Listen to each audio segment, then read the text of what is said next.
You and I talked off camera about some fairly recent experiences with trauma that you had.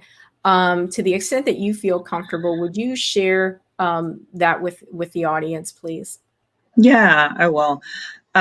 So last year, as we all have been, like we all went through a collective trauma with COVID, and then with the social justice issues. I feel like it was on the world stage, both of those issues, and it was no different for me as a therapist, right? I felt like I felt it even double, and not to say that I'm special or anything, but because I'm a therapist, so I'm not only experiencing these things, but I'm also helping people through these things, the social injustice and the pandemic at the same time.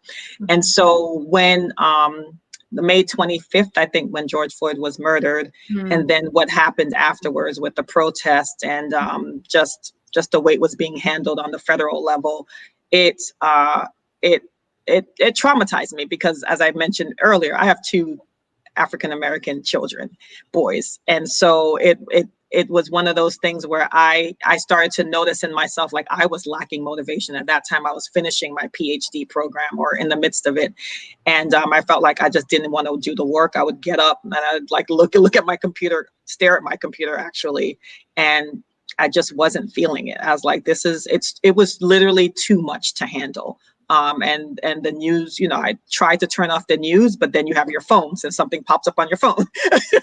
Absolutely. So things were, media's coming from everywhere, and you're trying to slow it down, but just knowing like what was in the background, what we were talking about, the dinner table, you can't like ignore those things. And so as a mom, as a therapist, as a wife, of a husband who was also African American, it was tough. And it led to me finally just saying, I need to, relook at getting a therapist myself. So the therapist gets a therapist. Yeah, Don't lose sight of this, everybody. yeah, no, yeah, no. I had one before, but we had to change, and I had gone from some months without one, but I was like, oh no, I can't keep, like, I can't go on without having someone else to talk to.